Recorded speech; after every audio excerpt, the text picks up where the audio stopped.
हरे कृष्णा। लोमश जी आगे कहते हैं, कुरुनंदन, तदंतर अगस्त्य जी धन मांगने के लिए महाराज ऋतुप्रभा के पास गए, जिन्हें वे सब राजाओं से अधिक वैभव संपन्न समझते थे। राजा को जब ये मालूम हुआ कि महर्षि अगस्त्य मेरे यहाँ आ रहे हैं, तब वे मंत्रियों के साथ अपने राज्य की सीमा पर चले आए और बड़े आदर सत्कार के साथ उन्हें लिवा कर ले गए। भूपाल श्रुतवा ने उनके लिए यथा योग्य अर्घ्य निवेदन करके विनीत भाव से हाथ जोड़कर उनके पधारने का प्रयोजन पूछा। तब अगस्त्य जी ने कहा, पृथ्वीपते, आपको मालूम होना चाहिए कि मैं धन मांगने के लिए आपके पास आया हूँ। दूसरे प्राणियों को कष्ट न देते हुए यथाशक्ति अपने धन का जितना अंश मुझे दे सकें वो दे दें। लोमशी कहते हैं, युधिष्ठिर, तब राजा श्रुतवा ने महर्षि के सामने अपने आय व्यय का पूरा ब्यौरा रख दिया और कहा, ज्ञानी महर्षि, इस धन में से जो आप ठीक समझें वे ले लें। महर्षि अगस्त्य की बुद्धि सम थी। उन्होंने आय और व्यय दोनों को बराबर देखकर ये विचार किया कि इसमें से थोड़ा सा भी धन लेने पर दूसरे प्राणियों को सर्वथा कष्ट हो सकता है। तब वे श्रुतवा को साथ लेकर राजा वृगनश्व के पास गए।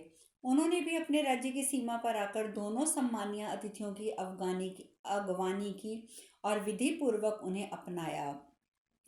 वृगनश्व ने उन दोनों को अर्घ्य और पाद्य निवेदन किए, फिर उनकी आज्ञा लेकर यहाँ पधारने का प्रयोजन पूछा। अगस्त्य जी ने कहा, पृथ्वीपते, आपको विदित हो कि हम दोनों आपके यहाँ धन की इच्छा से आए हैं। दूसरे प्राणियों को कष्ट न देते हुए जो धन आपके पास बचता हो उसमें से यथाशक्ति कुछ भाग हमें दे दीजिए।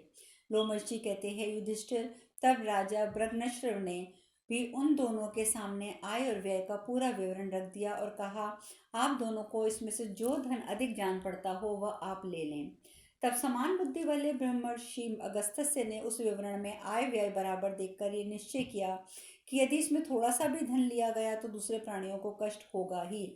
तब अगस्त्य, श्रुतवा और वृगनश्व तीनों पुरुकुत्सनंदन महाधनी त्रसदस्यु के पास गए। महाराज भूपालों में श्रेष्ठ इक्ष्वाकु वंशी महामना त्रस्यदस्यु ने उन्हें आते देख सीमा पर पहुंचकर उनका स्वागत सत्कार किया और आने का प्रयोजन पूछा। अगस्त्य ने कहा, पृथ्वीपते, आपको विदित हो कि धन की कामना से हम यहाँ आए हैं। आप दूसरे प्राणियों को पीड़ा न देते हुए यथाशक्ति अपने धन का कुछ भाग हम सबको दे दीजिए। लोमश जी कहते हैं, युधिष्ठिर, तब राजा ने आय व्यय का पूरा विवरण दे दिया और कहा, इसमें से समझकर जो धन शेष बचता हो वो आप लोग ले लें। समबुद्धि वाले महर्षि अगस्त्य ने वहाँ भी आय व्यय का लेखा बराबर देखकर यही माना कि यदि इसमें से धन लिया जाए तो दूसरे प्राणियों को सर्वदा कष्ट हो सकता है। महाराज, तब वे सब राजा परस्पर मिलकर एक दूसरे की ओर देखते हुए महामुनि अगस्त्य से इस प्रकार बोले, ब्राह्मण, इस इल्व दानव इस पृथ्वी पर सबसे अधिक धनी है। वह हम सब लोग उसी के पास चलकर क्यों ना धन मांगे। लोमश जी कहते हैं, युधिष्ठिर, उस समय उन सबको इल्वल के यहाँ याचना करना ही ठीक जान पड़ा, अतः वे एक साथ होकर इल्वल के यहाँ शीघ्रता पूर्वक गए। इस प्रकार तीर्थ यात्रा पर्व में लोमश तीर्थ यात्रा के प्रसंग में अगस्त्योपाख्यान विषयक 98वां अध्याय पूर्ण हुआ। लोमश जी कहते हैं, राजन इल्विल ने महर्षि सहित उन राजाओं को आता देख सीमा पर उपस्थित होकर उन सबका पूजन किया। कुरुनंदन, उस समय असुर श्रेष्ठ इल्वल ने अपने भाई वातपी का मांस रांध कर उसके द्वारा उन सबका आतिथ्य किया। भेड़ के रूप में महान दैत्य वातपी को ही रांधा गया देखकर उन सभी राज ऋषियों का मन खिन्न हो गया और वे अचेत से हो गए। तब ऋषि श्रेष्ठ अगस्त्य जी ने उन राज ऋषियों से आश्वासन देते हुए कहा, तुम लोगों को चिंता नहीं करनी चाहिए, मैं इस महादैत्य को ही खा जाऊंगा। ऐसा कहकर महर्षि अगस्त्य प्रधान आसन पर जा बैठे और दैत्यराज इल्वल ने हंसते हंसते जब उन्हें भोजन परोसा, अगस्त्य जी ने ही वातापिका को खा लिया और जब वे भोजन कर चुके तब असुर इल्वल ने वातापी का नाम लेकर उसे पुकारा। तात उस समय महाराज अगस्त्य की गुदा से गरजते हुए मेघ की भांति भारी आवाज के साथ अधोवायु निकली। इल्वल बार बार कहने लगा, वातपे, निकलो निकलो राजन। तब मुनिश्रेष्ठ अगस्त्य ने उससे हंसते हुए कहा, अब वह कैसे निकल सकता है, मैंने लोक हित के लिए उस असुर को पचा लिया है। महादैत्य वातापी पच गया है, ये देखकर इलवल को बड़ा खेद हुआ। उसने मंत्रियों सहित हाथ जोड़कर उन अतिथियों से यह बात पूछी, आप लोग किस प्रयोजन से पधारे हैं, बताइए, मैं आप लोगों की क्या सेवा करूं? तब महर्षि अगस्त्य ने हंसकर इलवल से कहा, असुर, हम सब लोग तुम्हें शक्तिशाली शासक और धन का स्वामी समझते हैं। यह नरेश अधिक धनवान नहीं है और मुझे बहुत धन की आवश्यकता आ पड़ी है, अतः तुम दूसरे जीवों को कष्ट न देते हुए अपने धन से यथाशक्ति कुछ भाग हमें दे दो। तब इलवल ने महर्षि को प्रणाम करके कहा, मैं कितना धन देना चाहता हूँ, यह बात यदि आप जान लें तो मैं आपको धन दे दूंगा।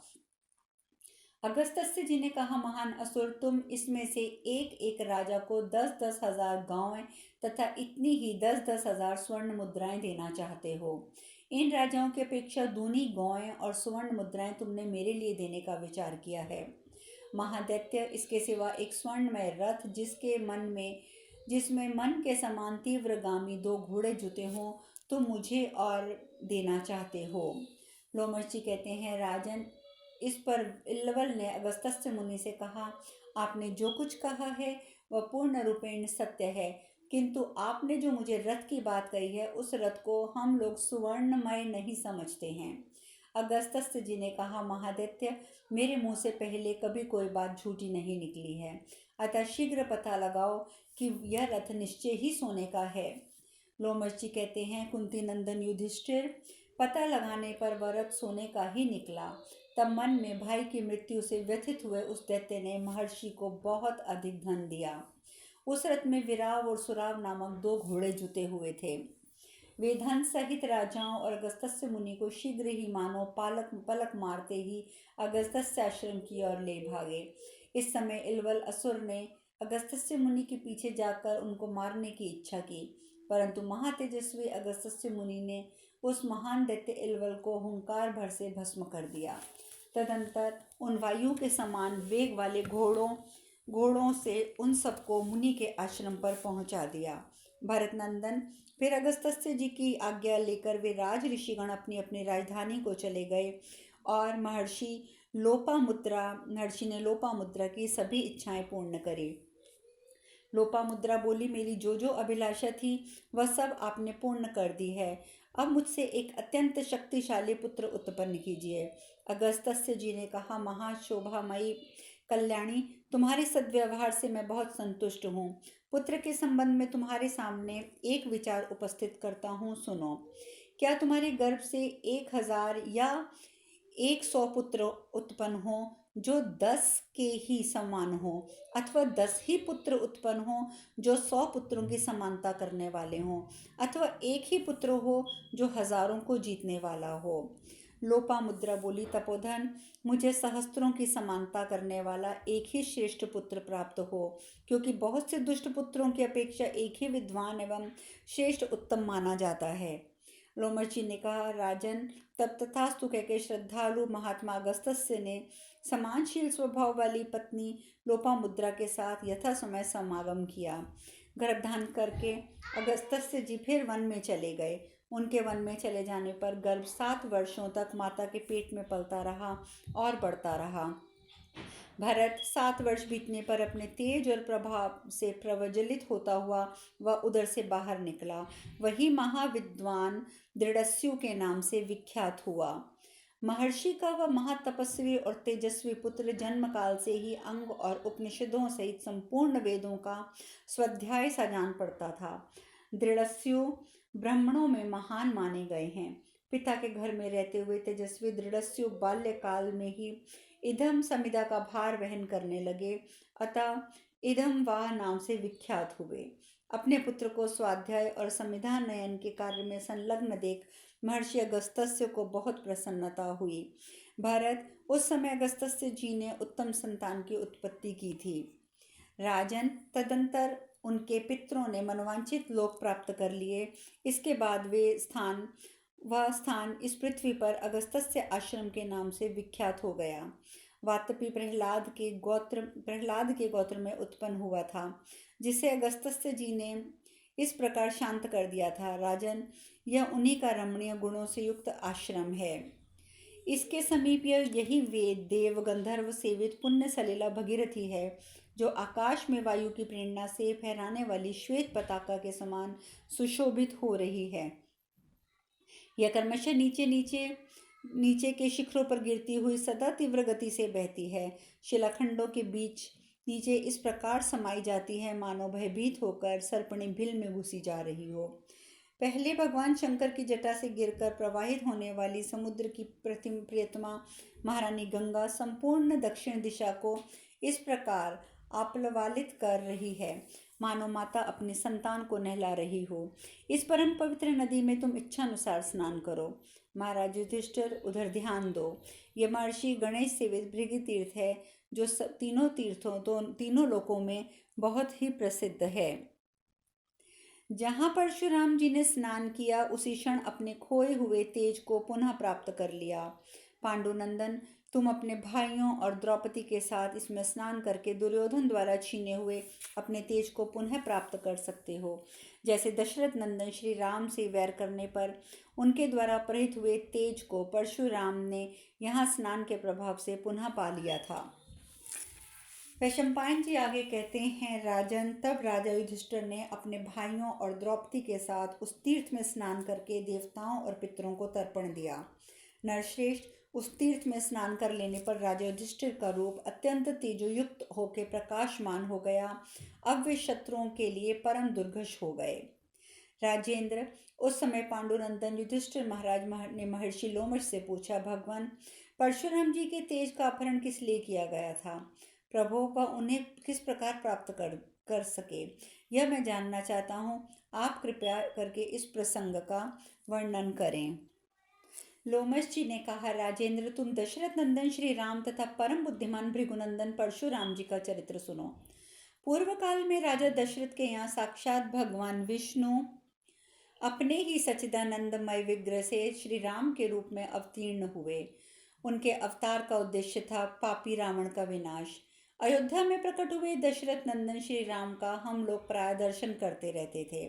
अनायास ही महान कर्म करने वाले दशरथ कुमार श्री राम भारी पराक्रम सुनकर भृगु और ऋचिक के वंशज रेणुका नंदन परशुराम ने उन्हें देखने के लिए उत्सुक हो क्षत्रिय संहारक दिव्य धनुष लेकर अयोध्या में आए। उनके शुभागमन का उद्देश्य था दशरथ नंदन श्री राम के बल पराक्रम की परीक्षा करना।